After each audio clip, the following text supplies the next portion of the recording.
Y esta noche se presenta y se estrena por la pantalla de DNews esta realización de TVN de Chile, Darién, el infierno de los migrantes. Y tenemos la posibilidad de hablar con Claudio Arévalo, realizador de este impactante trabajo documental para TVN. Claudio, ¿cómo estás? Un placer saludarte. Acá Darío Misraji.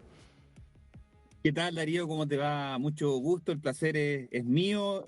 Recordar esas imágenes de lo que vivimos hace un par de años con un equipo de televisión nacional que fue cruzar esta selva, ¿no? Del Darién. Para nosotros también es muy bonito poder volver a verlo, un reportaje, Darío, que ha tenido mucho éxito en YouTube y que afortunadamente para nosotros también ha sido muy premiado en nuestro país a propósito de lo que es la migración hacia Estados Unidos, muchas muertes, mucha gente que transitó, ha ido bajando un poco, pero mucha gente transitó en ese 2023 que fuimos nosotros a Darién. 500.000 personas cruzaron ese año la selva de Darién. Año récord, recordemos, todavía presidencia de Biden en Estados Unidos, estaba la expectativa de que todavía había un ingreso más o menos fluido, diferente me parece que es lo que ha pasado en los últimos 2 años, ya con la llegada el último año en rigor, con la llegada de Donald Trump. Pero quiero que nos traslades un poquitito, más allá de que por supuesto esta noche la gente va a poder ver el trabajo completo que hiciste con tu equipo, pero trasladarnos un poquitito ahí. ¿Cómo es el comienzo del Darién? ¿Cómo es el ingreso al Darién? Nosotros empezamos el ingreso en rigor desde Medellín. La gracia de nuestro reportaje era hacerlo de manera inmersiva, es decir, acompañar a los migrantes que llegaban, por ejemplo, en masa al terminal de Medellín, y luego se avanzaban en buses, en estos buses, microbuses, que avanzaban hasta Necoclí, que es la costa de Colombia. Recordemos que tiene un golfo bastante grande Colombia. Y desde Necoclí, que anteriormente, hace muchos años, era una parada turística para la gente incluso extranjera, y se transformó absolutamente en un paradero de migrantes. O sea, nosotros estuvimos ahí 2 noches y eran solo carpas en la playa de principalmente venezolanos, pero también había mucha gente haitiana, ecuatorianos, que de alguna manera anticipaban lo que iba a ser esta crisis en Ecuador. Había gente de Perú también, chilena, curiosamente, y bastante gente de extranjera de India, de China, pero era todo un mar de gente alrededor de Necoclí que cruzaba de alguna manera en catamaranes hacia el último punto de Colombia, que era Capurganá, que también generaba un interés periodístico, Darío, porque cuando tú cruzabas a Capurganá era una playa caribeña extraordinaria, me imagino todavía, pero llamaba la atención porque cuando tú llegabas a esa playa, a esa costa, la gente que estaba allá te decía, por la derecha van los migrantes, por la izquierda van los turistas. Había muchos turistas estadounidenses. Y después nos íbamos dando cuenta de que todo eso era una mafia. Cuando nosotros, por ejemplo, fuimos actualizando esta información, te das cuenta de que la gente que a nosotros nos recepcionó, después eran detenidos por tráfico irregular de personas, entre otras cosas. Pero al momento de llegar ellos te decían, no, ven por acá, acompáñanos, acá está todo tranquilo, no está pasando nada raro. Y después, claro, en el olfateo periodístico tú decías, esto es muy raro, la cantidad de gente que llegaba, solamente ellos te podían trasladar a la selva del Darién, era todo muy sospechoso. Es decir, muchísima gente de distintos lugares del mundo, todos con el sueño de llegar a Estados Unidos, pero la sensación es que había una mafia que manejaba y controlaba quién pasaba y quién no. Sí, o sea, ya cuando llegamos a Capurganá principalmente, la gente que nos decía, no, ustedes tienen que esperar, va a llegar otras personas y los van a trasladar a la selva del Darién, que estaba caminando, deben ser 4 horas al límite con Panamá. Y nosotros decíamos, pero esto es raro porque todas las personas podrían haber transitado, o sea, obviamente ya era una migración irregular, pero toda la gente podría haberlo hecho libremente y no. Ellos te pasaban, te cobraban una plata, te ponían una especie de pulsera de papel, entonces era todo como muy controlado. Y cuando empezamos a grabar como ya otras cosas, nos decían, no, vayan tranquilos, no graben por acá. Claro, después cuando llegamos a Chile empezamos a buscar los nombres, porque obviamente nos daban información falsa, y ahora, por ejemplo, antes de salir en esta entrevista, actualicé la información y uno de ellos incluso sale dentro de este reportaje que le decían el Maradona que era como una especie de anfitrión de los turistas, pero también de los migrantes, fue detenido por tráfico ilegal de personas, es decir, las sospechas que nosotros teníamos, que tampoco eran tan difíciles de comprobar, efectivamente terminaban en delito. O sea, había una migración irregular de personas que era súper llamativa, Darío. O sea, después de esto, mucha gente nos contactó, de la ONU, de ACNUR, porque efectivamente las cifras de niños incluso que viajaban sin papás, la cifra que teníamos nosotros era de que por Darién cruzaban 3.000 niños sin autorizaciones o sin sus papás, lo que era una cifra bastante alta. A ver, y para focalizarnos un momento ahí,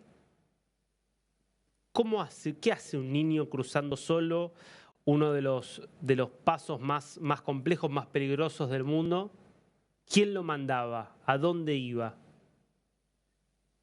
Sí, cuando nosotros le preguntábamos eran por lo general tutores, los papás se quedaban trabajando en Venezuela, en Ecuador, y los mandaban con familiares o los mandaban con tutores para que, o los papás incluso estaban en Estados Unidos. Entonces todo era un mapa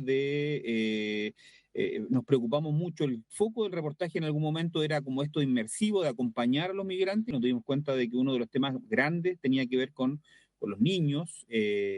La selva del Darién, en efecto, nosotros lo acompañamos hasta el límite, no podíamos cruzarlo porque se transformaba también en delito para nosotros, y después hicimos la ruta por alrededor hacia Panamá, nos dejó entrar una tribu que se llama los Emberá, y ahí estaba la policía panameña, que también parece algo singular, Darío, ¿ah? Porque ellos recibían a los migrantes, hacían el control de si existía, por ejemplo, personas del Tren de Aragua que encontraron en este tránsito que hicimos nosotros, encontraron a varias personas que eran del Tren de Aragua, obviamente fueron detenidos, y lo que hacían ellos era derivarlos a residencias que también estaban relacionadas a la ONU, y de ahí las personas que tenían dinero podían contratar un bus que los dejaba desde Panamá hasta la costa el límite con Costa Rica, es decir, nunca transitaban por Panamá. Ellos los recibían, los acogían en estas residencias que eran también parte de la ONU, pero nunca podían transitar libremente por Panamá. Siempre la idea era, si tenían el dinero, tengo el recuerdo de que eran $100 aproximadamente el traslado desde esas residencias, que eran muy en el límite entre Panamá y Colombia, hacia el otro límite que era Panamá con Costa Rica. Ahora, vuelvo al tema de los niños. ¿Vos viste, sospechaste que podía haber ahí venta de niños? Sí, pero es más complejo, o al menos era menos evidente. Mira, tengo la cifra exacta, me la acaba de pasar una colega que está al lado mío.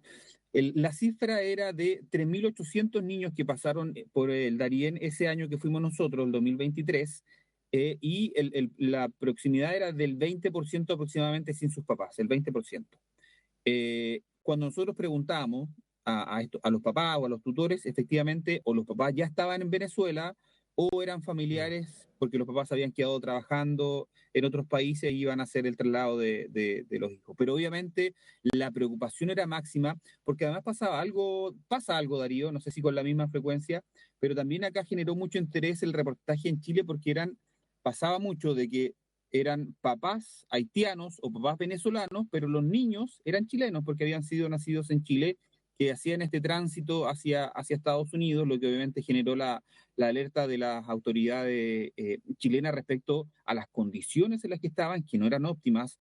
Las personas que puedan ver el reportaje, le preguntamos, por ejemplo, a una mamá y decía que su hijo se había pegado, contagiado garrapatas, porque estaban ahí al lado de animales, de cerdos, de animales salvajes también, y además las condiciones, Darío, de la gente que cruza el Darién, o sea, estaban expuestos a violencia, a narcotráfico. Es una zona que es impenetrable, o al menos que es incontrolable. Ninguno de los gobiernos, ni Panamá, ni Colombia, ha tenido un trabajo específico respecto a qué hacer en esa selva. Daría la sensación, Claudio, perdón, ¿no? Sí, obvio. Por lo que contás de la policía panameña, por esto que estás diciendo, difícil no imaginar que las bandas que manejan la zona no estén en connivencia, por lo menos con oficiales que se ocupan de controlar la frontera de ambos países. Mira, Yo tengo la impresión, insisto, todo esto es en base a la experiencia de la gente que trabajamos, éramos 4 personas, aprovecho de saludarlas, que fueron los camarógrafos, Esteban Sánchez, Rodrigo Gutiérrez y la investigadora en terreno que era Andrea Yávar. La impresión que tenemos nosotros es que había más preocupación por parte del gobierno panameño que del gobierno colombiano. ¿Por qué? Porque el gobierno colombiano, cuando nosotros hablábamos, obviamente fuera de cámara con las policías, decían, en rigor va saliendo la gente. Claro. Y el gobierno panameño sí hacía, o el Estado panameño en realidad, hacía un filtro respecto a quienes entraban. Como te decía, lograron detectar a gente del Tren de Aragua, y el resto de la gente, como no tenía papeles o antecedentes delictuales, era reconducido a estas residencias. Pero la principal atención o interés que nos generó era de que no había o había una total negligencia o desinterés respecto a lo que pasaba con el resto de los migrantes, por lo menos de las autoridades colombianas. Claudio, impresionante trabajo, ¿eh? Muy, muy interesante la investigación que hicieron. La verdad que para no perdérsela esta noche por la pantalla de DNews, el Darién, ¿no? El infierno realmente de los migrantes. Gracias por este tiempo y te vamos a estar viendo a vos y a todo tu equipo esta noche porque es muy interesante. Un abrazo muy grande, Darío.